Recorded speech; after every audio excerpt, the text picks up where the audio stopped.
ప్రభు అయిన యేసుక్రీస్తు నామంలో చేరికి వచ్చిన మీ అందరికీ హృదయపూర్వక వందనాలు. అందరికి వందనాలండి. మన ప్రభువును రక్షకుడైన యేసుక్రీస్తు నామానికి మహిమ ఘనత ప్రభావం కలుగును గాక. హల్లెలూయా. ఈ యొక్క ఆదివారం పునరుద్ధరణపు ఆరాధనకు 7వ నెలలో మీ అందరినీ ప్రేమపూర్వకంగా నేను ఆహ్వానిస్తూ ఉన్నాను. దేవుడు నిశ్చయముగా మీ అందరినీ దీవించి ఆశీర్వదించును గాక. మీరు కూడా ఒకరికొకరు వందనాలు తెలియచేద్దాం.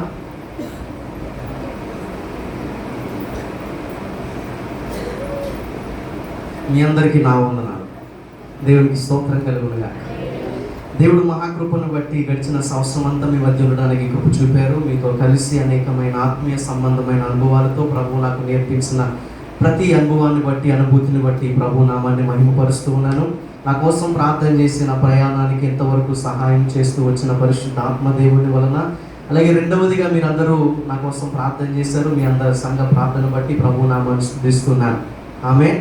నేటికి ఈ రోజుకి ఈ విధంగా ఉన్నామంటే one of the greatest reason ఏదైనా నేను కనుగొన్నాను అని అంటే అది సెల్ గ్రూప్ ప్రార్థనలే.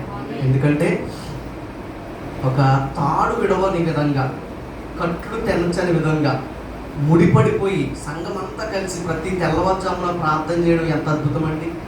ఎక్కడ ఏ సంఘంలో ఇప్పటి వరకు ఎక్కడ జరగలేదు. One of the first church that I have seen, మొట్టమొదటి సంఘం నేను చూసింది ఇలాంటి సెల్ గ్రూపులు జరిగింది పాల్ యాంగిచో చర్చ్. తర్వాత మన సంఘంలోనే దేవుడు ఇటువంటి కృప చూపించారు. ఖచ్చితంగా మీరు కొనసాగించండి. నేను లెక్క పెట్టుకుంటా ఉన్నాను, ఒక చోట రాసుకుంటా ఉన్నాను. నాకు వినిపించిన, నాకు కనిపించిన ప్రతి కార్యాలు, సెల్ గ్రూప్ ప్రార్థన వల్ల జరిగిన కార్యాలన్నీ ఒక చోట రాసుకుంటాను. ఎప్పుడైనా ప్రభు కృప చూపితే మరొకసారి ఆ విషయాలన్నీ మీతో మాట్లాడతాను. హల్లెలూయా. ఈ సెల్ గ్రూప్కి అన్నింటికి అడగడానికి కానీ, చేయడానికి కానీ, గ్రూప్స్ డివిజన్స్ కానీ, ఫెలోషిప్ మీటింగ్లు కానీ, ఏం చెప్పినా కానీ చిన్నపిల్లడని చూడకుండా, అనుభవం లేదు, వయసు లేదు అని అనుకోకుండా నా మాటలు ఆలకించి విని ఇప్పటి వరకు ఆచరణలో ఉంచిన మీ అందరికి వందనాలండి. నిజంగా వాస్తవానికి నేను చెప్తే మీరు వినడం ఏంటి అనుకునే బుద్ధి ఎవరికి లేదు. అందరూ కూడా వినయ విధేయతలతో దేవుని పరిచయం ముందుకు తీసుకెళ్ళడానికి ప్రభు కృప చూపారు. నిశ్చయంగా మీ అందరిని బట్టి ప్రభువుని స్తుతిస్తూ ఉన్నాను. అయితే వాస్తవికంగా ఈ వారంలో ఒక అద్భుతమైన సాక్ష్యం. మొన్నటి మంగళవారం అనుకుంటాను, నేను ఆపరేషన్ చేయించుకోవడం జరిగింది.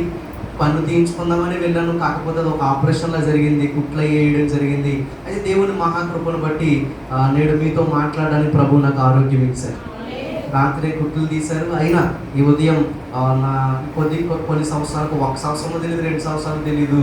అయితే ఈ కాలానికి ఒక చివరి ప్రసంగం మీతో పంచుకోవాలని ఇక్కడ నిలబడడానికి పరిశుద్ధాత్మదేవుడు మరొకసారి ప్రభు నాకు కృప చూపారు. అందుని బట్టి మీ అందరికీ నా వందనాలు. ఓకే, తర్వాత సెల్ఫ్ ప్రార్థనకు వచ్చేస్తే లీడర్స్ మరింత బాధ్యతగా, భారంగా, నేను లేనప్పుడు కూడా ఆ విధంగానే ఉండాలని ఖచ్చితంగా ప్రభు ఆ విధంగా మిమ్మల్ని నడిపించును గాక. ఎందుకంటే మీరు మనుషుల మెప్పు కొరకు చేయట్లేదు, కానీ దేవుని రాకడ వరకు, పర్యాంతరం వరకు దేవుని పరిచర్యను కొనసాగిస్తున్నారు. అటు రీతిగా ప్రభు మీకును సహాయం చేయను గాక. ఎప్పటికప్పుడు నేను లీడర్స్తో మానిటర్ చేస్తూనే ఉంటాను. అక్కడికి వెళ్ళినా కానీ నేను ఈ పరిచర్యకి వేరుగా అయిపోను, కానీ ఆంధ్రాకి, ఇండియాకి దూరంగానే ఉంటాను, కానీ మీకు ఎప్పుడు దగ్గరగానే ఉంటారని ప్రభు పేట తెలియజేస్తూ మీ అందరికీ నా హృదయపూర్వక వందనాలు. అందరూ కలిసి ఒక అధ్యాయం ధ్యానం చేద్దాం. చాలా రోజుల తర్వాత బైబిల్లో మరొక పుస్తకం, వేరొక పుస్తకం నుండి నేర్చుకోవడానికి, ఎందుకంటే ప్రకటన గ్రంథాల నుంచి ఇన్నాళ్ళు ధ్యానం చేస్తాం. అయితే ఈరోజు ఈ సంవత్సరానికి ఒక చివరి ప్రసంగంగా కొలస్సీ పత్రికలో నుంచి మీతో మాట్లాడాలని నేను ఇష్టపడుతున్నాను. దయచేసి అందరం కలిసి కొద్ది నిమిషాలు దేవుని వాక్యంలో నుంచి ధ్యానం చేయడానికి కొలస్సీలకు రాసిన పత్రిక 1వ అధ్యాయం 8వ వచనాన్ని చదువుకుందాం. దయచేసి ఎవరైనా చదివి వినిపించవలసిందిగా ప్రభు పేరట తెలియజేస్తున్నాను. కొలస్సీలకు రాసిన పత్రిక, కొత్త నిబంధన, పేజ్ నెంబర్ 182, 1వ అధ్యాయం 8వ మాట చదువుకుందాం. అతడు మా విషయంలో నమ్మకమైన క్రీస్తు పరిచారికుడు. దేవునికి స్తోత్రం కలుగునుగా. అందరి వైపు చూస్తూ దేవుని వాక్యాన్ని వినడానికి ప్రభు మనకి సహాయం చేయనుగాక. ఈ పగటిగల సమయం అందు పరిశుద్ధాత్మ దేవుడు నాతో పాటు మీ అందరినీ కూడా వాక్యంలో ఆలోచించి ఒక అద్భుతమైన అవకాశం ప్రభు మనకి ఇచ్చి ఉన్నారు కనుక దయచేసి అందరూ వినియోగించుకుందాం.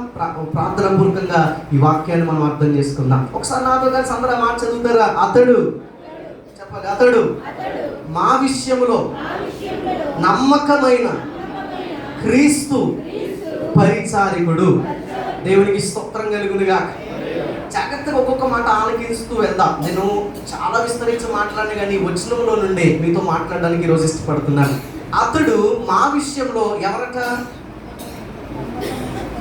చెప్పని కొంచెం గట్టిగా. అతడు మా విషయంలో ఎవరు?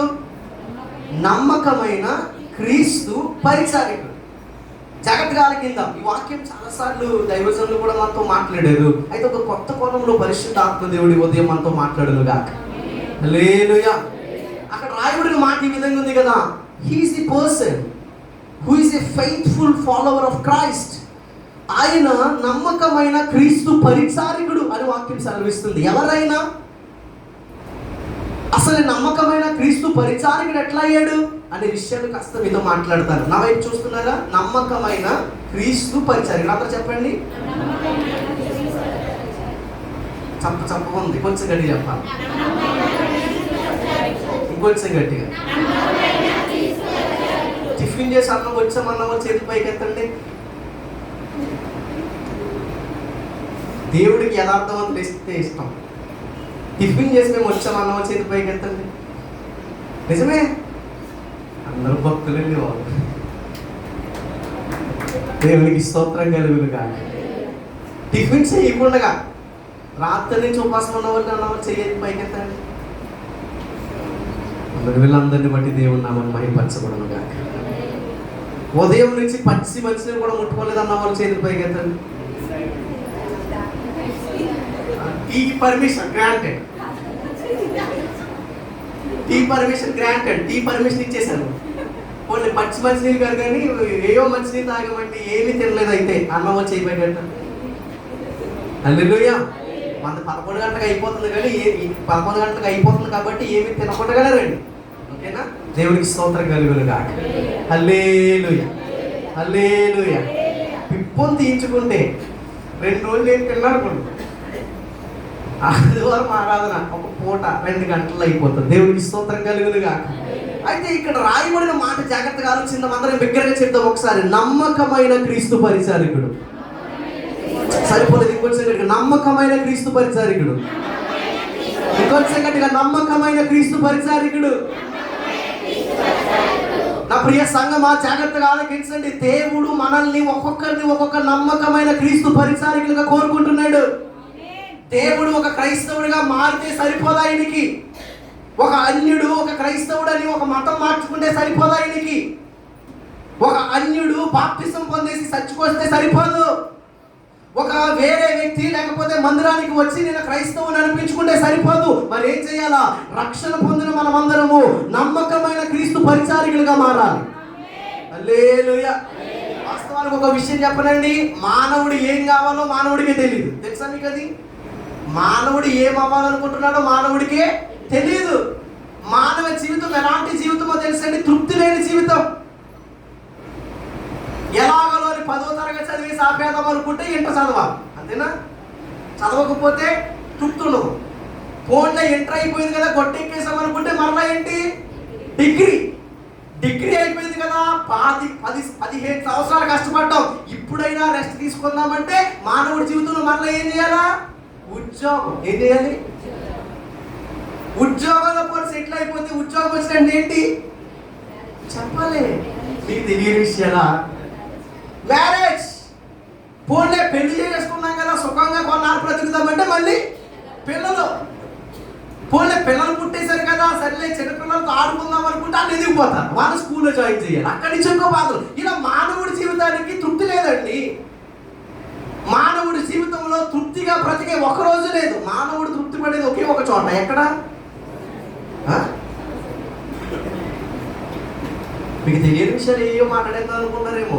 మానవుడు తృప్తి పడేది ఒకే ఒక మాటల్లో. ఏమేంటది? భోజనం. కడుపు నిండా పెరుగన్నం తినేసాక చికెన్ ముక్క తింటారా? తినలేవు, మళ్ళా ఇంకో పూట రావాలని. మానవుడు తృప్తి పడేది ఎక్కడ? ఓన్లీ భోజనం దగ్గరే. అంటే మానవుడి జీవితంలో ఎక్కడా తృప్తి లేదు, ఏ మౌన తృప్తి లేదు. అంబానీ అయిపోయాడు. ఇప్పుడు అంబానీ ప్రపంచం భారతదేశంలోనే కోటేశ్వరుడు అయిపోయాడు కదా, ఇంట్లో కూర్చోవచ్చుగా. తృప్తి లేని జీవితానికి ఇంకా ఏదో అవ్వాలి. Bill Gates, one of the greatest richest person in this world. Bill Gates అనుకోవచ్చుగా, ఎందుకులే నేను గొప్ప అయిపోయింది కదా ఇంకెందుకులే అని కూర్చోవచ్చుగా, కూర్చోట్లే, ఇంకా సంపాదిస్తున్నాడు. మానవుడి జీవితానికి ఎక్కడ తృప్తి లేదండి. ఏం చేసినా కానీ ఇంకోటి చేయాలి, ఇంకోటి చేయాలి, ఇంకోటి చేయాలి. దేవునికి స్తోత్రం కలుగునుగా. జరగకి ఇద్దరు కూతుర్లు. ఎంతమంది జరగ తెలుసా? నీకు ఎక్కడ తెలుస్తుంది? అంతా సిమెంట్ రోడ్లు, హైవేలు, షాపింగ్ మాల్లు అవి అయిపోయినాయి. ఇప్పుడు జరగంటే ఎవరికి తెలిసి ఇక్కడ చేయి పైకి ఎత్తండి. ఏం తాగుతుంది? బాదం మిల్క, రక్తం తాగుతుంది. జరగకంట ఎంతమంది కూతుర్లు? ఇద్దరు కూతుర్లు. కానీ మనిషికి 4 కూతుర్లు అంట. ఎంతమంది? 4. జరగకే 2 కూతుర్లు. బైబిల్ చెప్తుంది. ఇద్దరు పేర్లు ఏంటి తెలుసా? ఇమ్ము. జరగ ఏమంటుంది? నువ్వు ఎంత ఇచ్చినా నాకు ఎక్కువైపోయింది, రేపు తాగినట్టదా? నువ్వు కాలు నుండి దులిపేంత వరకు నీ రక్తం. బైబిల్ చెప్తున్న సత్యం కదా. జరగకి ఎన్ని కూతుర్లు? 2 కూతుర్లు. మరి మనిషికి 4 కూతుర్లు అంట. 4 పేరు ఏంటో తెలుసా? ఇమ్ము, ఇమ్ము, ఇమ్ము, ఇమ్ము. 4. మనిషి జీవితం ఎట్లాంటిదేనండి? తూర్పు నుంచి వస్తున్నా రా, పడమటి నుంచి వస్తున్నా రా, ఉత్తరం నుంచి వస్తున్నా రా, దక్షిణం నుంచి వస్తున్నా రా. అంటే మనిషి జీవితం అన్ని వైపుల నుంచి రిసీవ్ చేసుకోవడం అయిపోయింది. ఒక పక్క ఉద్యోగం, ఒక పక్కన కుటుంబం, ఒక పక్కన జీవితం, ఒక పక్కన పర్సనల్ లైఫ్, ఒక పక్కన హెల్త్, ఇలాగే ఏ విధంగా చూసినా ఇమ్ము ఇమ్ము. మనిషి జీవితానికి జరగకి ఏ విధంగా అయితే తృప్తి ఉండదో మనిషి జీవితానికి కూడా తృప్తి ఉండట్లేదు ఈరోజు. కానీ ఒక మాట చెప్పానండి, మన జీవితాలకి ఒక అర్థం రావాలన్నా, తృప్తి రావాలన్నా మనం ఒక నమ్మకమైన క్రీస్తు బిడ్డలుగా మార్చబడాలి. దేవునికి స్తోత్రం కలుగునుగాక. క్రైస్తవ్యము అనే ముఖము వేసుకుని క్రైస్తవ్యం అనే పేరుతో చాలామంది అయిపోతున్నా కానీ చాలా మందికి జీవితాల్లో తృప్తి లేదండి. బాప్తిసం పొంది చర్చకు వస్తున్నా కానీ, బాప్తిసం పొంది ఆరాధనలో పాల్పొందుతున్నా కానీ, సేవ చేస్తున్నా కానీ, ఆరాధన చేస్తున్నా కానీ, పాటలు పాడుతున్నా కానీ చాలా మంది జీవితంలో తృప్తి లేదు. అయితే నీ జీవితానికి తృప్తి, పరమునకు దారి దొరకాలని అంటే నువ్వు ఒక నమ్మకమైన క్రీస్తు పరిచారకుడిగా ఈరోజు తయారవ్వాలి. Hallelujah. God is not expecting someone to be Christian. ఆయన క్రైస్తవులుగా మారిపోవడం సమాజాన్ని కోరుకోవట్లే. ఆయన దేవుడు ఏం కోరుకుంటున్నాడు తెలుసా? ఒక్కొక్క బిడ్డ ఒక్కొక్క నమ్మకమైన క్రీస్తు పరిచారికలుగా కావాలని కోరుకుంటున్నాడు. దేవునికి స్తోత్రం కలుగునుగా. కానీ ఈ పగటి కాల సమయం మన ధ్యానం ఏమిటో తెలుసా? నువ్వు ఒక క్రీస్తు పరిచారికుడిగా మార్చబడాలి, నేను ఒక క్రీస్తు పరిచారికలుగా మార్చబడాలి. మనమందరం క్రీస్తు పరిచారికలుగా మార్చబడితే ఈ భారతదేశాన్ని క్రైస్తవ దేశంగా మార్చొచ్చు. మనం దేవునికి స్తోత్రం కలుగునుగా. ఈ చుట్టుపక్కల ఉన్న 7 ప్రాంతాల కోసం మనం 7 సంవత్సరాలు కాదు 12 సంవత్సరాల నుంచి ప్రార్థన చేస్తున్నాం. అవన్నీ ఒకే రోజు రక్షణలోకి వస్తాయి. ఎప్పుడు తెలుసా? మనమందరము క్రీస్తు పరిచారికలుగా మార్చబడితే. చెప్పండి, మన జీవిత యొక్క లక్ష్యం ఏమిటి? కోటేశ్వరులు అవ్వడమా? కోటేశ్వరుడికి కూడా ఇంకొక ఆశ ఉంది. మన జీవితం లక్ష్యం ఏంటి? మీ పిల్లలందరూ బాగా చదవడమా? బాగా చదివిన తర్వాత కూడా ఇంకా ఆశలు ఉంటాయి. మరి మనకి ఎప్పుడు తృప్తి వస్తుందో తెలుసా? మనం ఒక నమ్మకమైన క్రీస్తు పరిచారికలుగా తయారవునప్పుడు మన జీవితంలో తృప్తి కలిగిన జీవితాలుగా తయారవుతాయి. దేవునికి స్తోత్రం చెప్పండి గట్టిగా. Hallelujah. So what is the target our life? మన జీవితం యొక్క లక్ష్యం ఏమిటి? మన జీవితం యొక్క ఉద్దేశం ఏమిటి? మన బ్రతుకు యొక్క ఉద్దేశం ఏమిటో తెలుసండి. ఖచ్చితంగా చచ్చేలోపు మనం అందరం క్రీస్తు పరిచారికలుగా మార్చబడిపోవాలి. స్తోత్రం కలుగునుగా. ఎంతకు తెలుసా? ప్రపంచంలో ప్రఖ్యాతిగాల్సిన ఒక దైవజనుడు ఉన్నాడు, బిల్లీ గ్రహాం. అన్నాడు ఒకసారి గట్టిగా, కొంచెం గట్టిగా చెప్పాలా? కొంచెం గట్టిగా. అయ్యి బాబా, మీ ముత్యాలు ఏమైనా రాలిపోతే వెళ్ళేటప్పుడు ఏరుకుంటే కొంచెం గట్టిగా చెప్పండి. బిల్లీ గ్రహాం అలాంటి ఒక గొప్ప దైవజనుడి దగ్గరికి వచ్చి, the president of America, board of president of America, అంటే అమెరికాలో ప్రెసిడెంట్ చేసే బోర్డు అంతా బిల్లీ గ్రహాం దగ్గరికి వచ్చి, sir why can't be president of America? Sir మీరు ఎందుకు అమెరికాకి ప్రెసిడెంట్గా చేయకూడదు? మీకు జ్ఞానం ఉంది, దేవుడు తెలివితేటలు ఇచ్చారు, మీరంటే తెలియని వాళ్ళు ఎవడు అమెరికాలో లేరు, ఎంత గొప్ప వ్యక్తివైన నువ్వు ప్రెసిడెంట్గా ఎందుకు పోటీ చేయకూడదు అని అడిగితే ఆ దైవజనుడు చెప్పాడంట. ఏమని చెప్పాడు తెలుసా? I don't want to be A step down to become the president of this America. అంటే నేను ఒక అడుగు దిగి ఈ దేశానికి ప్రెసిడెంట్ అవ్వాలనుకోవట్లే. అంటే దాని అర్థం ఏమిటి? తను పొందిన సేవ, తను చేస్తున్న సేవ, తను పొందిన ఆ ప్రత్యేకమైన పిలుపు ప్రెసిడెంట్ కంటే కూడా గొప్పదనే కదా. దేవునికి స్తోత్రం కలుగునుగా. ఈ లోకంలో అన్నిటికంటే మిక్కిలి గొప్పదేంటి తెలుసా? నమ్మకమైన బిడ్డగా నువ్వు మార్చబడ్డా. హల్లెలూయా. నేను నమ్మకమైన క్రీస్తు పరిచారికుడిగా బిల్లీ గ్రహాం ఉన్నప్పుడు నేను ప్రెసిడెంట్ పదవిని కూడా వదిలేసానని చెప్పాడు. దేవునికి స్తోత్రం కలుగునుగా. ఈరోజు పరిశుద్ధాత్మ దేవుడు మనందరితో మాట్లాడుతున్న మాటని తెలుసా? మనం ఒక్కొక్కరు ఒక్కొక్క నమ్మకమైన క్రీస్తు బిడ్డలుగా మార్చబడుతుందిగా. హల్లెలూయా. క్రైస్తవులు అనిపించుకుంటే సరిపోదండి, మందిరానికి వస్తే సరిపోదండి, ఆరాధన చేస్తే సరిపోదండి, నలుగురికి యేసు ప్రభు గురించి చెప్తే సరిపోదండి. మరి ఏం చేయాలండి? మనం ఒక్కొక్కరు ఒక్కొక్క నమ్మకమైన క్రీస్తు పరిచారికలుగా తయారవ్వాలి. హల్లెలూయా. That is our target of our life. ఇది కాకుండా నువ్వు ఏం చేసినా కానీ నీ జీవితానికి ఏముండదు. There is no satisfaction in your life. ఇది తప్ప నువ్వేం చేసినా కానీ తృప్తి ఉండదు మన జీవితానికి. ఇది చేసి చూడు, ఖచ్చితంగా నీ జీవితాన్ని తృప్తికరంగా దేవుడు మార్చుతాడు. హల్లెలూయా. నీ శాలరీ కొంచెమైనా నీ జీవితం తృప్తిగా ఉంటుంది. నీ ఎడ్యుకేషన్ తక్కువైనా నీ జీవితం తృప్తిగా ఉంటుంది. అందరూ అవమానించేవారైనా నీ జీవితం తృప్తిగా ఉంటుంది. ఇరుగు పొరుగు వారు ఎవరు లేకపోయినా నీ జీవితం తృప్తిగా ఉంటుంది. ఎప్పుడు అది జరిగింది అంటే నువ్వు ఒక నమ్మకమైన క్రీస్తు పరిచారికుడిగా తయారు. నువ్వు ఒంటరివైనా నీ జీవితం తృప్తిగానే ఉంటుంది. నిన్ను అందరూ విడిచిపెట్టినా నీ జీవితం తృప్తిగానే ఉంటుంది. ఎప్పుడు తెలుసా? నువ్వు నేను ఒక నమ్మకమైన క్రీస్తు పరిచారికుడిగా తయారు. అయితే కొలస్సీ పత్రికల్లో ఏమని చెప్పాడు తెలుసా? అతడు అనండి ఒకసారి గట్టిగా, అతడు నమ్మకమైన క్రీస్తు పరిచారికుడు. ఎవరు అతడు? ఎవరా వ్యక్తి? నా పేరు చెప్పలేదు అక్కడ. శ్రీధర్ నమ్మకమైన క్రీస్తు పరిచారికుడు అంటే నన్ను అడుగుదు.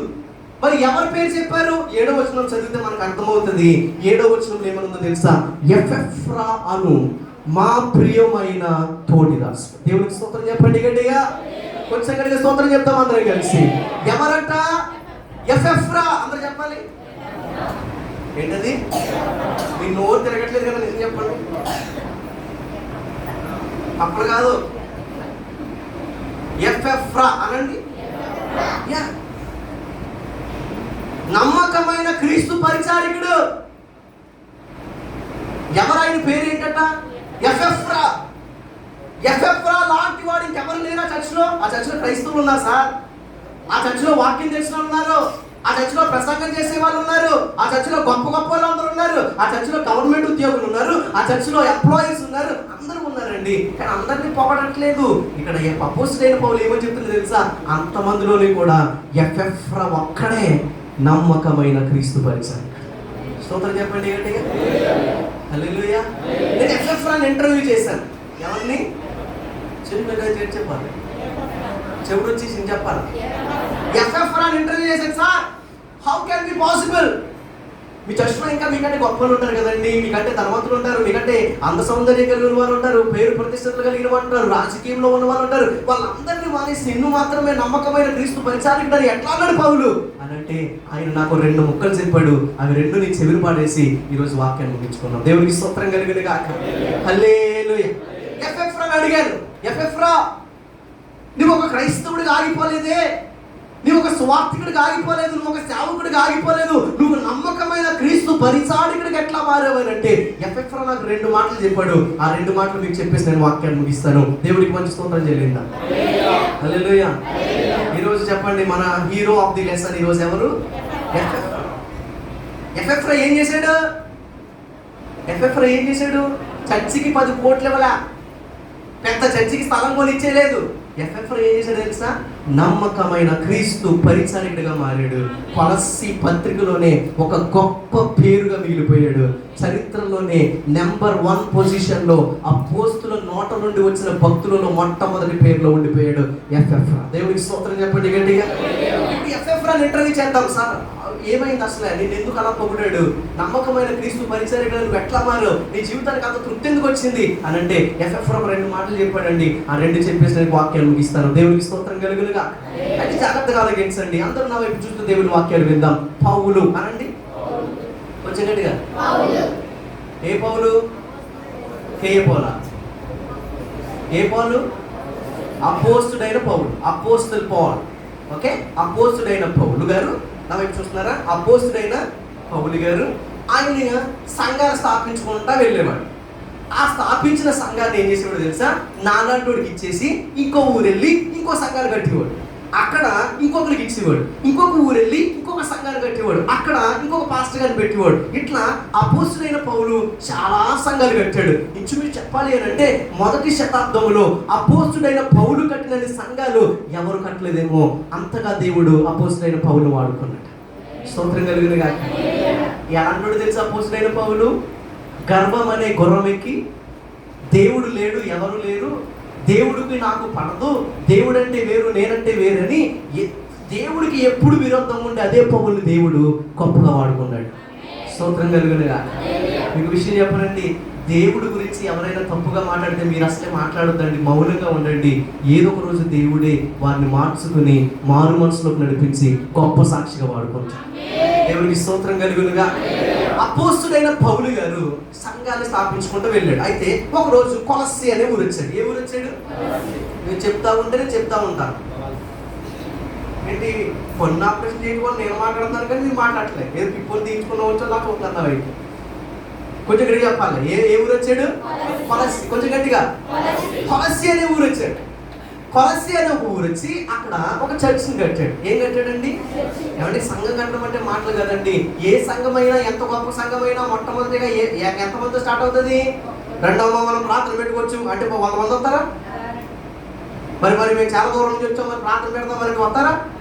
వాడపాలెం సంఘం ఒక్కరితో స్టార్ట్ అయ్యింది, ఒక్కరితో. ఇక్కడ సంఘం ఇద్దరితో స్టార్ట్ అయ్యింది. దేవుడికి స్తోత్రం కలుగునుగా. హల్లెలూయా. అద్దిగోర్ల సంఘం ఒక కుటుంబంతో ప్రారంభమైంది. కానీ రానున్న దినాల్లో దేవుడి వాటిని ఎలాగ ఆశీర్వదిస్తాడు దేవుని చెప్పు.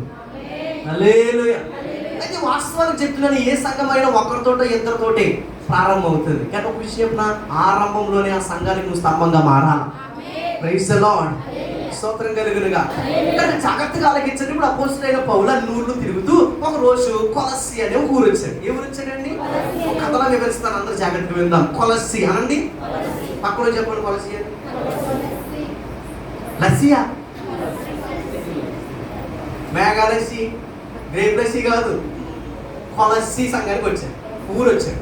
కొలస్సి ఊరు వచ్చి అక్కడ అక్కని, ఆ తమ్ముడిని, ఆ అన్నయ్యని బతిమాలుకుని ఒక సంఘాన్ని కట్టాడు. ఏమంటే సంఘం అంటే ఊరకన అయిపోయేది కాదు. చాలా మందిని బతిమాలాలి, చాలా మందిని అడగాలి, చాలా మందిని రిక్వెస్ట్ చేయాలి. ఎన్నెన్నో పాటలు పడితే ఒక సంఘం కట్టబడుతుందండి. అలాగే అపోస్తులైన పౌలు కొలస్సి సంఘంలో కొంతమందిని రిక్వెస్ట్ చేసి, అయ్యా మీ అరుగు మీద కొంచెం కూటం పెట్టుకుంటామంటే అయ్యా అంటే ఒక ఆయన అరుగు ఇచ్చాడు. ఆయన పేరు ఏంటి తెలుసా? ఫిలోమోన్. హల్లెలూయా. ఎవరండి?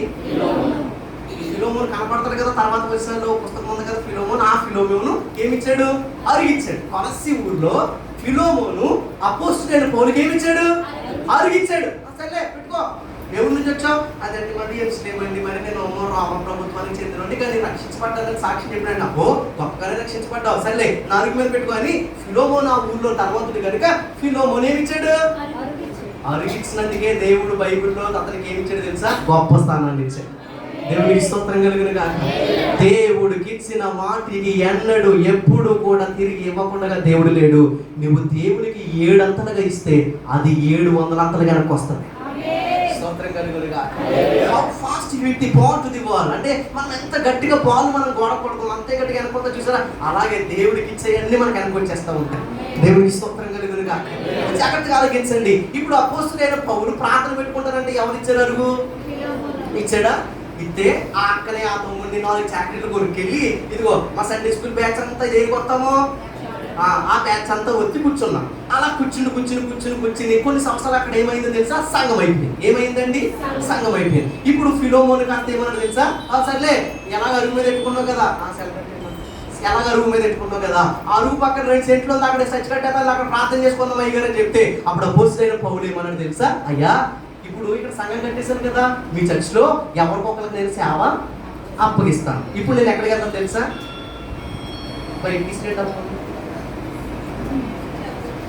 దేవుడికి స్తోత్రం కలుగునుగా. జాగ్రత్తగా ఆలోచిస్తున్నారా? అరిగిచ్చారు. అరిగిచ్చిన తర్వాత సంఘం అయిపోయింది. సంఘం అయిపోయిన తర్వాత ఇప్పుడు అపోస్తులైన పౌలు ఏమని చెప్పాడు తెలుసా? నేను వేరే ఊరు వెళ్ళిపోతున్నాను, మీ చర్చిలోనే ఎవరొకరు మీరు నడిపించుకోవాలయ్యా అని చెప్పేస్తే అప్పుడు ముందుకు వచ్చింది ఎవరు తెలుసా? నమ్మకమైన క్రీస్తు పరిచారకుడైన ఎఫెఫ్రా ముందుకు వచ్చాడు. దేవుడికి స్తోత్రం కలుగునుగా. హల్లెలూయా. ఒక సేవకుని సేవ భారాన్ని మోయడానికి ఒక వ్యక్తి లేచి నిలబడ్డాడు, ఆయన ఎఫెఫ్రా. దేవుడికి స్తోత్రం కలుగునుగా. హల్లెలూయా. హల్లెలూయా. కొత్త నిబంధన సంఘమైన మనం అందరం గమనించాలండి. సేవ పరిచర్య భారం అంటే సేవకులు మోసేది కాదు, సేవకురాలు మోసేది కాదు, కొంతమంది నియమించుకుని వాళ్ళ చేత ఈ మందసాన్ని మోయించడం కాదు. కొత్త నిబంధన సంఘమైన మనమందరము కూడా ఏకాగ్రతతో, ఏక మనసుతో, ఏకాత్మతో సంఘాన్ని ముందుకు మోసుకుంటా తీసుకెళ్ళాలి. దేవునికి స్తోత్రం. హల్లెలూయా.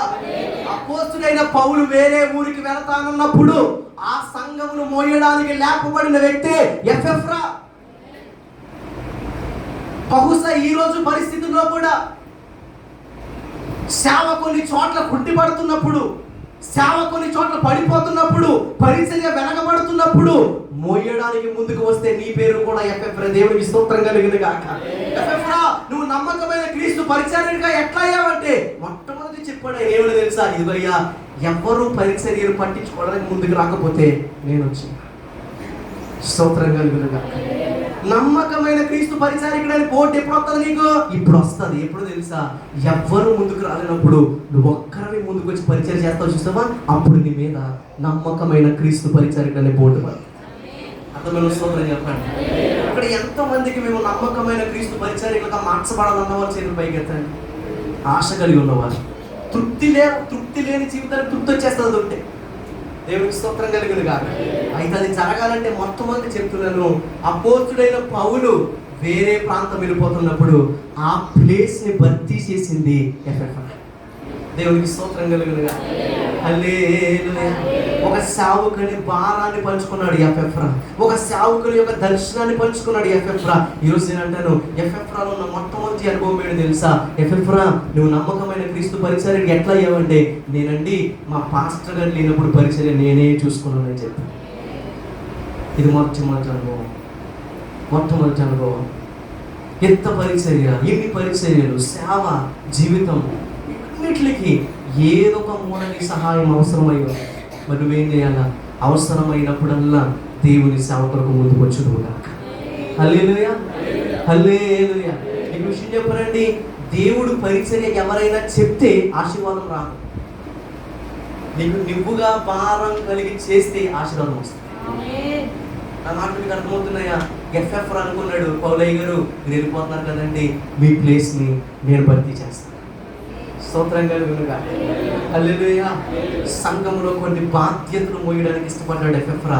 అందుకని ఆయనకి ఏం బిరుదు వచ్చిందో తెలుసా? నమ్మకమైన క్రీస్తు పరిచర్య.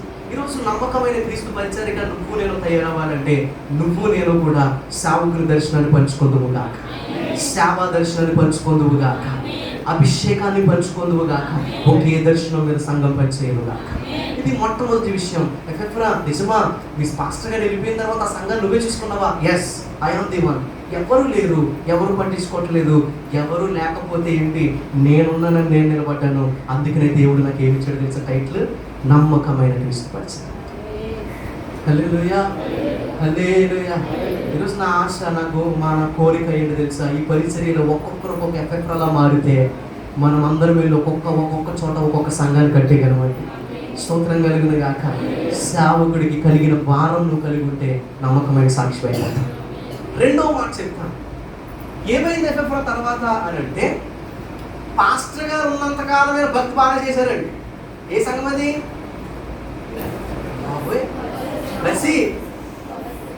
ఏ సంఘం? కొలస్సి సంఘం. ఎప్పుడు భక్తి చేశారు బాగా? పాస్టర్ గారు ఉన్నంత కాలం అబ్బో గొప్పగా భక్తి చేశారు. మంచి పాటలు పాడేవారు, మంచిగా ఆరాధన చేసేవారు, మంచిగా పాటలు ఏకీపించేవారు. అయితే ఈ పాస్టర్ గారు అయిన పౌలయ్య గారండి వేరే సంఘము స్థాపించడానికి వేరే చోటకి వెళ్తే ఈ లోపల ఈ సంఘంలో ఏమొచ్చేసింది తెలుసండి? భక్తిలో అనగారిపోవడం మొదలయ్యింది, భక్తిలో సన్నగిలిపోవడం మొదలైంది. ఒకప్పుడున్న భక్తి ఇప్పుడు లేదు, ఒకప్పుడున్న ఆత్మీయత ఇప్పుడు లేదు, ఒకప్పుడు ప్రార్థన చేసేవారు అది ఇప్పుడు లేదు, ఒకప్పుడు వాక్యం చదివేవారు ఇప్పుడు అది లేదు. సంఘం ఏమైపోయిందో తెలుసా? నెమ్మదిగా దిగజారిపోయింది. హల్లెలూయా. ఎపెఫ్రా, నువ్వు నమ్మకమైన క్రీస్తు పరిచర్యకు ఎట్లా అయ్యావయ్యా అంటే రెండో మాట చెప్తున్నాడు, అందరూ ఆరిపోతుంటే నేను ప్రభు కోసం వెలిగించబడ్డా. కొన్ని చెప్పండి స్తోత్రం కలిగి. హల్లెలూయా. ఎపెఫ్రా, how it is possible for you? నీకు ఎలా సాధ్యమైంది? నువ్వు ఎలా అనిపించుకున్నావు నమ్మకమైన క్రీస్తు పరిచారికుడు అని అంటే రెండోదిగా చెప్తున్నాడు, అందరూ ఆడిపోతున్నారు, అందరూ ప్రార్థన మానేస్తున్నారు, అందరూ ఇష్టం వచ్చినట్టు చేసుకుంటున్నారు, అందరూ ఇష్టం వచ్చిన కలాపాల్లో పాల్గొంటున్నారు. కానీ నేను ఒక్కడు మాత్రం అందరూ ఆరిపోతుంటే నేను ఒక్కడిని వెలిగించబడ్డా. స్తోత్రం కలిగినగా. ఒక ఉదాహరణ చెప్పేసి నేను వాక్యాల్లోకి వెళ్తాను. మనందరికీ బాగా తెలుసు, నేను ఎవరిని కులాన్ని మాట్లాడట్లేదు, నాకు బాగా ఇష్టమైన, నేను ఎక్కువగా చదివిన ఒక వ్యక్తి గురించి మీద చెప్పాను. అంబేద్కర్, మహనీయుడు అంబేద్కర్ గారు తను చదువుకుంటున్న ఏటలో, చదువుకుంటున్న సంవత్సరాల్లో తన స్నేహితులందరూ అడిగేవారంట, రే అంబేద్కర్, క్షమించండి అంబేద్కర్, నువ్వు రాత్రంతా మేలుకునే ఉంటున్నావేంటి? పగలేమో మాతో కాలేజ్కి వస్తున్నావు, 4 గంటల నుంచి మాతో స్కాలర్షిప్ పనికి వస్తున్నావు, మాతో కలిసే ఉంటున్నావు, రాత్రంతా పడుకోవట్లేదంట అంబేద్కర్ నువ్వు అని స్నేహితులు అడుగుతుంటే ఆయన అన్నాడట, ఎరా అంబేద్కర్ చెప్పాడంట, అరే నా ప్రియ స్నేహితులారా, నా జాత ఆల్రెడీ నిద్రపోయిందిరా, నా జాత ఆల్రెడీ పడిపోయింది, నా జాత ఆల్రెడీ పడిపోయింది కాబట్టి నేను ఒక్కడినైనా లేచి నిలబడితే, నేను ఒక్కడినైనా మేలుకుగా ఉంటే నా జాతిని నేను అంటించగలను, లేపగలను, రేపగలను అని గొప్పగా ఆ రోజు అతను స్టేట్మెంట్ ఇవ్వడం జరిగిందండి. స్తోత్రం కలిగిందిగా. నా జాతి ఎలాగా నిద్రపోయింది కానీ నేనైనా మేలుకొని ఉంటాను అన్నట్లుగా అంబేద్కర్ చేశాడు. కాబట్టి ఈరోజు ఒక కులానికి ఆయన పరిమితి కాదు. చాలా మంది అంటారు మన ఆంధ్రాలో ఒక కులానికి పరిమితం అని. కాదండి, ఆయన మహార్ అనే కమ్యూనిటీలో ఆయన జన్మించాడు. ఆయన మహారాష్ట్ర, ఆయన పుట్టిన ప్రాంతానికి నేను వెళ్ళాను. ఆయన పుట్టిన ప్రాంతంలో ప్రతి ఇంటికి ఆయన ఫొటోస్ ఉంటాయి. ఆయన ఒక దేవుళ్ళగా అక్కడ కొలుస్తారు. దాని అంతటికి గల కారణం ఏమిటో తెలుసండి, ఒకే ఒకటి, అందరూ పడిపోతుంటే ఆయన ఒక్కడు లేచి నిలబడ్డాడు. స్తోత్రం కలుగునుగా. ఈ విషయం నేను ఎందుకు మాట్లాడుతున్నాను మీతో, అంబేద్కర్ హైలైట్ చేయడం కోసం కాదు. నేను ఎందుకు మాట్లాడుతున్నాను తెలుసా, అందరూ పడిపోయినప్పుడు నువ్వు ఒక్కడో లేపబడితే, నిలబడగలిగితే దేవుడు గొప్పగా నేను వాడుకుంటాడు. ఎఫ్ఎఫ్రా జీవితంలో కూడా అదే జరిగిందండి. ఎగ్జాక్ట్లీ చర్చ్లో ఉన్న వాళ్ళందరూ ఇంక చర్చ్ను మానేస్తున్నారు, ఆరాధన మానేస్తున్నారు, సెల్ గ్రూప్ మానేస్తున్నారు, కానీ ఒక్కడే నిలబడ్డాడు. పడిపోతున్న వారి జీవితం, పడిపోతున్న వారి మధ్యలో నువ్వు ఒక్కడవే బ్రతకాలి. దేవునికి స్తోత్రం కలుగునుగా. అద్భుతమైన స్తోత్రం చెప్పండి. హల్లెలూయా. అందరితో పాటు చర్చికి వెళ్తే ఏమవుతుందండి? అందరూ వెళ్తున్నారు, బైబిల్ పట్టుకుంటే ఏమొస్తుందండి? అందరూ విడిచిపెట్టినా నువ్వు ఒక్కడు పట్టుకుంటూ వస్తారు. వార్ప రూతు బహుశా మోయాబు దేశానికి ఇద్దరు కలిసి వెళ్తే ఏమి రాకపోదు. నేను వార్ప వెళ్ళిపోయినా కూడా రూతు వచ్చింది కాబట్టి రూతు సాక్షాత్తు యేసు ప్రభువుకి తల్లిగా మార్చబడింది. నా పాయింట్ అదే, అందరూ వదిలేస్తున్నప్పుడే దేవుడు నువ్వు గట్టిగా పట్టుకోవాలి. నీ పక్క గదిలో ప్రార్థన జరగలేనప్పుడు ఈ గదిలో ప్రార్థన జరగాలి. హల్లెలూయా, హల్లెలూయా. కుటుంబంలో నాన్నగారు ప్రార్థన తగ్గినప్పుడు నీ ప్రార్థన ఎక్కువ అవ్వాలి. కుటుంబంలో నీ భార్య భర్త భర్త ప్రార్థన చేసుకోకపోతే భార్య ప్రార్థన ఎక్కువ అవ్వాలి. భార్య ప్రార్థన తక్కువైపోతే భర్త ప్రార్థన ఎక్కువ అవ్వాలి. ఇలా జరిగితే హల్లెలూయా, స్తోత్రం కలిగినగా. తడి పొల్లల మధ్యలో మండే పొల్లగా నువ్వు మార్చబడి. ఎఫ్ఎఫ్రా జీవితం అంటే అదేనండి. అన్ని తడి పొలలే, అన్ని తడిగారిపోయిన పొలలే, కానీ అభిషేకము చేత మండించబడుతున్న ఒక్క పొల్ల మధ్యలో ఉంది, సంఘాన్ని మొత్తం దహించి వేసింది. స్తోత్రం కలిగినగా. హల్లెలూయా. నీకు తెలిసిన సైన్స్ ఏంటి చెప్పనా? మనకు తెలిసిన సైన్స్ ఏంటి చెప్పనా? తడి పొల్లలు అంటుకోవు కదా, అవునా? తడి పొలలో నీకు విషయం చెప్పనా, అడివంతా పచ్చిదే. ఒక్క చోట తగలెడితే అడివంతా కాలిపోయిన చరిత్రలో దాఖలు ఎన్ని ఉన్నాయి? మరి పచ్చడివి కాలిపోవడానికి గల కారణం ఏంటి తెలుసా? అది పచ్చదనంలోనో అది తడిగా ఉందని కాదు. అంత అభిషేకం నువ్వు తెచ్చగలిగితే, అంత అగ్ని నువ్వు తెచ్చగలిగితే, అంత ప్రార్థన నువ్వు చేయగలిగితే, ఒక ఎఫ్ఎఫ్రా లాగా మండించబడిన వ్యక్తివి నువ్వైతే నీ కుటుంబమే కాదు, సంఘమే కాదు, ఈ గ్రామాలు సైతం తగలడిపోతాయి. దేవునికి స్తోత్రం కలుగునుగా. హల్లెలూయా. It's not about how bad situation is. నీ సిచ్యువేషన్ ఎంత బ్యాడ్గా ఉన్నది అన్నది కాదు, నువ్వు ఎంత ప్రార్థన చేస్తున్నావు అన్నది పాయింట్. అర్థమైన స్తోత్రం చెప్పాలి. ఎఫ్ఎఫ్రా అనండి. మొట్టమొదటికి ఏం చేశాడు తెలుసా? సేవకుడి బాధ్యత వేసుకున్నాడు, నువ్వు వేసుకోవాలి. రెండు ఏం చేసింది తెలుసా? అందరూ ఆరిపోతుంటే ప్రభు కోసం వెలిగించబడ్డాడు. స్తోత్రం చెప్పండి గట్టిగా. నీ పక్కోళ్ళు ఆరిపోతుంటే నువ్వు వెలిగించబడాలి. నీ ఇంట్లో వాళ్ళు ఆరిపోతుంటే నువ్వు ఒక్కడమే వెలిగించబడాలి. స్తోత్రం కలిగిందిగా. 7 ఆరిపోయిన పొలాలు ఉన్నాయి ఎస్ఐ ఇంట్లో. ఎవరింట్లో? ఎస్ఐకి 7 కొడుకులు పుట్టారు. ఒక్కడే వెలిగించబడిన పొల్ల కాదు, అందరూ ఆరిపోయిన పొల్లే. అప్పటికి ఎస్ఐకి పేరేంటి తెలుసా? ఎస్ఐ పేరేంటి తెలుసా? బైబిల్ పెట్టిన ముద్దు పేరేంటి తెలుసా? ఎస్ఐ మొద్దు. ఏంటి? ఎస్ఐకి 7 కొడుకులకి బైబిల్ పెట్టిన పేరేంటి తెలుసా? ఎస్ఐ మొద్దు. మొద్దు అంటే ఏంటి? కాయలు ఉంటాయా? పువ్వులు ఉంటాయా? ఏమి ఉండవు. మొద్దు అంటే ఏంటి? అయ్యి బాబోయ్, మొద్దు అంటే ఏంటండి? చెట్టు తెలుసండి మీకు? చట్నీ పూర్తిగా నరికైతే ఏముంటుందండి కింద? మొద్దు కదా. అలాంటి జీవితం ఎవరిదే? ఎస్ఐ జీవితం. అయితే ఆ ఎస్ఐకి 8వ కొడుకు పుట్టాడు. అప్పుడు బైబిల్లో రాయబడిన మాట్లాడి తెలుసా? ఎస్ఐ మొద్దు చిగురించింది. స్తోత్రం కలుగునుగా. ఇప్పటి వరకు నీ పరిస్థితులు మొత్తే చిగురిస్తాయి. ఎప్పుడు చెప్పినా నువ్వు మన్నించబడతాయి. నీ కుటుంబంలో అందరూ మొత్తే, ఎవరి వల్ల ఏ ప్రయోజనం లేదా? నువ్వు ఒక్కరు చిగురించు, నీ కుటుంబ పరిస్థితులన్నీ మారిపోతాయి. దావీదు ఒక్కడు మన్నించబడ్డాడండి. ఎస్ఐ సాక్షాత్తు యేసు ప్రభువుకి తండ్రిగా మార్చబడ్డాడు. ఇంతకుముందు మొద్దులో అందరికీ తండ్రి, 7 మొద్దు కొడుకులకి తండ్రి. కానీ 8వ కొడుకు ఒక చిగురులా పుట్టినప్పుడు ఏమైందో తెలుసా? గొప్ప యేసు ప్రభువుకి తండ్రిగా మార్చాడు. నీ సాక్ష్యం మారిపోతుంది నువ్వు ఒక మన్నించబడే వ్యక్తిగా ఉంటే. 2 ఇది. ఇక 3వ చెప్పేసి నేను 5 నిమిషాల్లో ముగిస్తాను. దేవునికి స్తోత్రం చెప్పండి గట్టిగా. కొంచెం గట్టి చెప్పాలా? హల్లెలూయా. నా మాట అర్థమవుతున్నాయా? ఎస్ఐ మొట్టమొదటిది నమ్మకమైన సాక్షిగా ఎట్లా అయ్యావు? ఎస్ఐ క్షమించండి ఎఫ్ఎఫ్రా అని అడిగితే మొట్టమొదటిది ఏం చేశాడు? ఆయన మౌనంగా ఉన్నాడా? ఏం చేశాడు? మొట్టమొదటిగా ఆయన ఏం చేశాడు తెలుసా? సేవకుని భారం నా భారం అనుకున్నాడు. నువ్వు అలాగ అనుకోవాలి. పరిచర్య నా భారం, సేవ నా భారం అనుకుంటే దేవుడు నీకు కూడా టైటిల్ ఇస్తాడు. అదేంటి తెలుసా? నమ్మకమైన. రెండేంటి? అందరూ చల్లారిపోతుంటే ఎట్లొక్కడో మన్నించాలి. 3వ విషయం చెప్పేసి నేను వాక్యాన్ని ముగిస్తాను. ఇట్స్ వెరీ ప్రామినెంట్, చాలా ముఖ్యమైన విషయం. ఇప్పుడు సంఘంలో అందరూ ఏమైపోయారు? చెప్పాలి అందరూ కలిసి.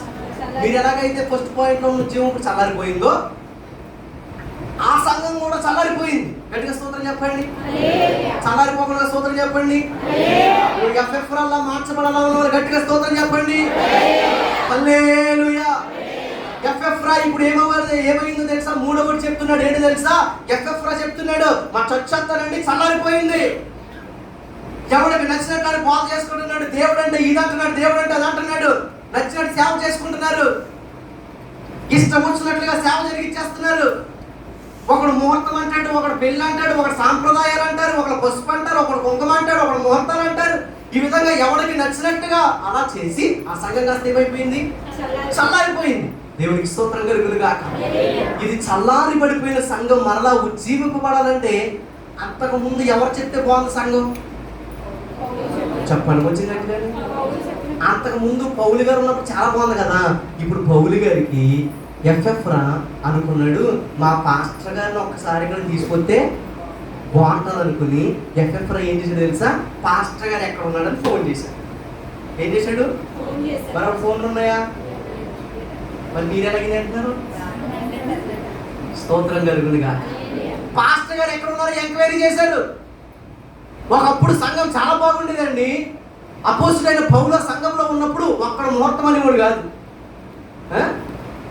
ఒక్కడు పెళ్ళిళ్ళు అనేవాడు కాదు, ఒకడు ఆదివారం మానేసేవాడు కాదు. ఇప్పుడు ఆదివారాలు మానేస్తున్నారు, శనివారాలు మానేస్తున్నారు, శుక్రవారాలు మానేస్తున్నారు, సెల గ్రూపులు మానేస్తున్నారు. సంఘం అంతా చల్లారిపోయిన పరిస్థితికి వచ్చేసింది. అప్పుడు ఎఫ్ఎఫ్రాకు ఒక ఆలోచన వచ్చింది, మా పాస్టర్ గారిని ఒకరి దాకా తీసుకురావాలి ఇక్కడ కంపల్సరీగా. దేవుని స్తోత్రం కలుగునుగా అని అనుకుని పాస్టర్ గారు ఎక్కడ ఉన్నారో ఎంక్వైరీ చేశాడు.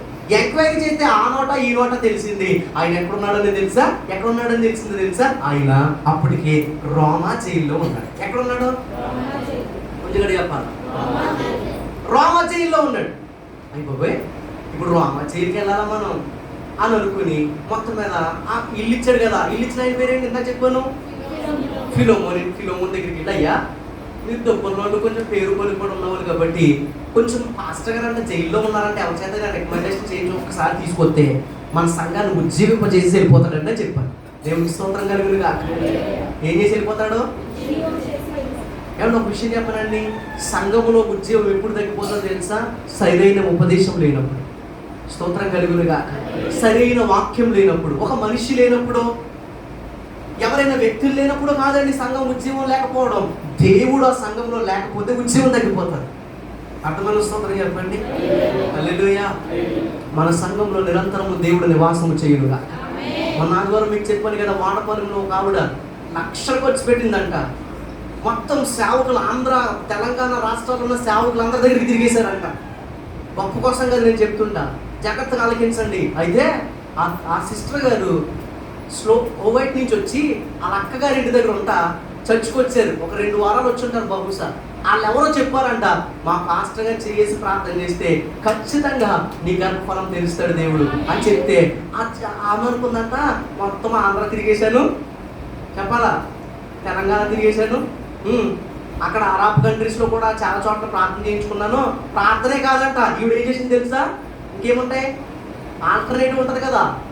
దేవుడితో పని అవ్వకపోతే మమ్మీ ఎవరికి తెలియదు బాబోయ్, దేవుడితో పని అవ్వకపోతే ఆల్టర్నేటివ్ ఉంటుంది మన వాళ్ళకి. ఎక్కడ దెయ్యంతో పని ఉంటుంది కదా, అక్కడ కూడా వెళ్ళిందట. అక్కడికి వెళ్ళిందట, ఎవరైనా చేపలు చేయించారేమో, కడుపు రావట్లేదు, లేకపోతే నాకు పిల్లలు పుట్టట్లేదు, నాకు భయపడిపోయి అక్కడ కూడా వెళ్ళిందంట. వాళ్ళు కూడా ఏమీ చేయలేకపోయారు. ఎంతమంది చేయలేదు. మాస్టర్ గారు ఏం చేస్తారో, ఇది చిన్న ఖర్చు, ఒక పక్కన రేగు ఊడిపోతుంది. దేవుడికి స్తోత్రం కలుగునుగా. ఒక పక్కన ఏముడిపోయింది, రేగు ఊడిపోయింది, ఒక పక్కనేమో పరకం దిగిపోయింది. చిన్న చచ్చింది, ఇక్కడేముంటాడు దేవుడు అని అనుకున్నంట. మొత్తం మీద అందరూ చెప్పిన ఉద్దేశంతో సేవకుల దగ్గరికి వచ్చి ప్రార్థన చేయించుకున్నాను. దేవుడికి స్తోత్రం కలుగునుగా. అక్కడ చెప్పిన సాక్ష్యం మాకు కోసం కాదు, ఒక విషయం చెప్తాను. ఆ అక్కేమన్నది తెలుసా, మన వాళ్ళ సాక్ష్యం చెప్తాను. ఇక్కడ వాడపల్లి విశ్వాసం ఉన్నా లేకపోయినా, కొత్తపేట నుంచి పాస్టర్ గారు వచ్చినా రాకపోయినా, ఈ చర్చిలో దేవుడు ఉన్నాడు. స్తోత్రం కలుగునుగా. సంఘానికి ఘనత జనాలు ఉంటేనో, సంఘానికి ఘనత మనుషులు ఉంటేనో కాదండి, సంఘానికి ఘనత దేవుడు ఉంటే. దేవుడికి స్తోత్రం కలుగునుగా. ఇప్పుడు అపోస్తలుడైన పౌలు వెళ్ళిపోయినంటే కొలస్సీ సంఘం ఏమైపోయింది, చల్లారిపోయింది. ఇప్పుడు ఎఫ్ఎఫ్ఆర్ అనుకున్నాడు, ఎలాగైనా మా పాస్టర్ గారు ఒకసారి తీసుకురావాలనుకున్నాడు. ఎమ్మెల్యే గారి దగ్గరికి వెళ్ళాడు, ఏం సహాయం చేయలేదు. ఫిలోమోన్ దగ్గరికి వెళ్ళాడు, ఏం సహాయం చేయలేదు. ఇట్లా ఈ ఎఫ్ఎఫ్ఆర్ అందరి దగ్గరికి వెళ్ళి సహాయం ఏమి పొందుకోలేకపోయాడు. ఒక పక్కేమో సంఘం నాశనం అయిపోతుంది, చల్లారిపోతుంది. వెంటనే ఎఫ్ఎఫ్ఆర్కి ఏమనిపించింది తెలుసా? అయ్యో, ఎవరు వెళ్ళకపోతే నేనేం చేస్తాను తెలుసా, ఈ సంఘాన్ని కొద్ది రోజులు ఎవరికైనా అప్పగించి నేనే నా దాచుడు దగ్గరికి వెళ్తాను. స్తోత్రం కలుగునుగా. ఇక్కడే పాయింట్ చాలా హైలైట్ చేసుకోండి. నా వైపు చూస్తున్నారు ఒకసారి. ఆ రోజుల్లో ప్రయాణం చేయాలంటే ఎలా వెళ్ళాలి? ఇప్పుడు కారు, బండి, bus, sleeper, AC, non AC, semi sleeper, super luxury ఇవన్నీ ఉన్నాయి. ఆ రోజుల్లో ఏమీ లేదు, మొత్తం అంతా ఏంటి, కాలినడకే. అయితే ఇప్పుడు అపోస్తలుడైన పౌలు ఏ జైల్లో ఉన్నాడో, రాజమండ్రి సల్లపల్లి సెంట్రల్ జైలు, రాజమండ్రి జైల్లో లేడండి. తీరా చూస్తే ఈ పౌలు గారు కాస్త రోమా జైల్లో ఉన్నాడు. అంటే ఎంత దూరం తెలుసా? కొలస్సీ నుండి రోమాకి అక్షరాల 1200 కిలోమీటర్ల దూరంలో ఉన్నాడు. అంటే బహుశా ఇక్కడ నుండి కేరళ ప్రాంతం అంత దూరం. ఏ ఊరది? రోమా. ఇప్పుడు ఎఫ్ఎఫ్ఐ ఏం చేయాలా? 1200 కిలోమీటర్లు ప్రయాణం చేయడానికి నా దగ్గర సామర్థ్యం లేదే, 1200 కిలోమీటర్లు ప్రయాణం చేయడానికి ఏం చేయాలి అని ఆలోచిస్తున్నప్పుడు సంఘాన్ని చూస్తుంటే బాధ వేసేసి ఏం చేసేది తెలుసా? ఇదిగో మొత్తం అన్ని విడిచిపెట్టేసి, డబ్బులున్నాయి, ధనం ఉన్నాయి, ఇవన్నీ పక్కన పెట్టి తినకపోయినా 1200 కిలోమీటర్లు తన సంఘ క్షేమం కొరకు ప్రయాణం చేసేవాడు ఎఫ్ఎఫ్ఐ. దేవునికి స్తోత్రం కలుగునుగా. 1 కిలోమీటర్ 2 కిలోమీటర్ కాదండి, 1 మైలు 2 మైళ్ళు కాదండి, 1200 కిలోమీటర్లు. అక్షరాల ఒక మనిషి నడిస్తే ఎన్ని రోజుల్లో చేరతాడు తెలుసా? 1 నెల 16 రోజులు ఆయన కాలి నడకన వెళ్ళింది. పెళ్లికి కాదు, ఫంక్షన్స్ కి కాదు, ఏదో ఆడంబరాలకి కాదు, సంఘము క్షేమంగా ఉండాలని ఎఫ్ఎఫ్రా తన సేవా జీవితాన్ని, తన సంఘ భారాన్ని భుజాల మీద వేసుకుని సేవకుడి దగ్గర చేరుకోవడానికి 1200 కిలోమీటర్లు ప్రయాణం చేశారు. చెప్పండి గట్టిగా హల్లెలూయా. నిజంగా అడుగుతున్నానండి, నాకు కూడా రమ్మంటే మీరు ఒక 100 కిలోమీటర్లు ప్రార్థన కొరకు రాలేరండి, 200 కిలోమీటర్లు రాలేరండి. నిజంగా ఏ వైజాగ్ హైదరాబాద్ అయితే మీరు రాలేరు. కానీ ఎఫ్ఎఫ్ఆర్ ఒక్కడే సంఘం కొరకు భారం కలిగి ఉన్నాడు కాబట్టి 1200 కిలోమీటర్లు సంఘ క్షేమం కొరకు కాలి నడక నడిచేనాడు. స్తోత్రం చెప్పు గట్టిగా హల్లెలూయా. ఎఫ్ఎఫ్ఆర్ మూడవది, ఆయన ప్రయాసపడ్డాడు సంఘం కోసం. సంఘ క్షేమమైన ప్రాణం అనుకున్నాడు ఆయన. యేసన్న గారు అద్భుతమైన పాట పాడుతూ చివరిలో ఆయన ఆ లిరిక్స్ పెట్టితేనే ఆ పాటకు అందం వచ్చేసింది. ఆ పాట ఏంటి తెలుసా? ఏ పాట అది? కలవరి పడిన కొండల వైపు ఉంటుంది కదా. ఆ పాటలో ఈ లిరిక్స్ పెట్టినాకే ఆ పాటకు అందం వచ్చేసింది. ఏంటి తెలుసా? సంఘ క్షేమమే నీ ప్రేమే నన్ను ఆదరించింది, సంఘ క్షేమమే నా ప్రాణం. ఒక ఇంటర్వ్యూలో చెప్పాడు యేసన్న గారు, ఈ పాట అంతా ఏదో అంతా ఉంది కానీ అలంకరణ లేదురా దీనికి అని అనుకున్నాడంట. ఈ ముక్క పెట్టగానే ఆ పాటకు మొత్తం పూర్తి అలంకరణ వచ్చిందంట. ఏ ముక్కో తెలుసా? సంఘక్షేమం. స్తోత్రం కలుగునుగాక. పిచ్చోడు కాదండి ఎఫ్ఎఫ్ రా. 1 మైలు కాదు, 2 మైలు కాదు, 1200 కిలోమీటర్లు కాలి నడకన నడిచి వెళ్ళి సంఘంలో ఉన్న పరిస్థితులన్నీ దాసుడికి చెప్పాలని ప్రయాసపడ్డాడు. కొలస్సీ సంఘం కట్టబడ్డానికి గల కారణం ఆ యొక్క ఎఫ్ఎఫ్లో పడిన కాల ప్రయాసం. స్తోత్రం కలుగునుగాక. ఈరోజు అలాంటి కాల ప్రయాసమేమీ నీకు లేదు కదా, మరి ఏం చేయాలి? నీ సంఘక్షేమం కోసం కనీసం ప్రార్థన చేయలేవా? నీ సంఘక్షేమం కోసం కనీసం ప్రయాసపడలేవా? ఒకవేళ అలా ప్రయాసపడకపోతే మన సంఘం కొలస్సీ సంఘం లాగే చల్లారిపోతుంది. ఒక్క ఎఫ్ఎఫ్లో లేచిన చాలు సంఘం మళ్ళా ఉద్యమంలోకి వస్తుంది. స్తోత్రం కలుగునుగాక. హల్లెలూయా. 1200 లాంగ్ మైల్స్, 1200 మైళ్ళు ఎఫ్ఎఫ్ఆర్ ఒక్కడే నడిచాడు. కారణం సంఘక్షేమం కోసం. ఆ సాక్ష్యం మనకి రావాలి అంటే ఖచ్చితంగా చెప్తున్నాను, మనము కాల ప్రయాసపడుతుము గాక, చేతులతో ప్రయాసపడుతుము గాక, జీవితంతో ప్రయాసపడుతుము గాక, మన సమయంతో ప్రయాసపడుతుము గాక.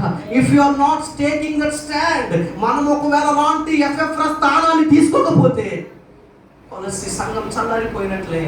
మన పెంతెకోస్తు మందిర పరిచర్యలు కూడా చల్లారిపోతాయి. ఒక్కొక్క విధంగా ఒక్కొక్క కుటుంబంలో నుంచి ఒక్కొక్క ఎఫ్ఎఫ్ఆర్ లేపబడితే ఈ చుట్టుపక్కల ఉన్న ప్రాంతాలన్నీ ప్రభు కోసం సొంతం చేయాలి. దేవునికి స్తోత్రం కలుగునుగాక. ఎంత గొప్ప అద్భుతమైన మాట అండి. 1200 కిలోమీటర్లు ఎవడైనా వెళ్తాడా? నా వీసా కోసం 1800 కిలోమీటర్లు వెళ్ళాను నేను ఢిల్లీ. 1800 కిలోమీటర్లు ఢిల్లీ వెళ్ళా కానీ దారి పొడికి అనుకుంటామే, ఎందుకు రా బాబు ఈ పాటలు, ఇండియాలోనే ఉండొచ్చు కదా, ఎందుకు ఈ పాటలు అని అనిపించింది. నాకే అనిపించినప్పుడు, నా గురించి నేను వెళ్ళినప్పుడు నాకు అనిపించినప్పుడు ఎఫ్ఎఫ్ఆర్కి అనిపించుండదా? కానీ అనుకున్నాడు, నేను మడం ఒకవేళ తిప్పితే అక్కడ సంఘం ఏమైపోతుందా?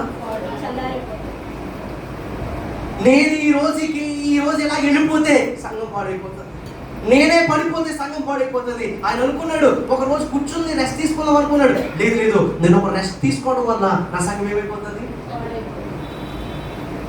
ప్రయాసపడతాము. హల్లెలూయా. ఎఫ్ఎఫ్ఆర్ అవ్వాలి. 3వదిగా మనం ప్రయాసపడదాము గాక. స్తోత్రం కలుగునుగాక. ఎఫ్ఎఫ్ఆర్లా కాకపోయినా ఎఫ్ఎఫ్ఆర్లో కనీసం కొంచెం మట్టుకు మనం ప్రయాసపడినా ఈ సంఘాన్ని రెండింతలుగా మనం వచ్చే సంవత్సరం చేసేగాక. దేవుడికి స్తోత్రం కలుగునుగాక.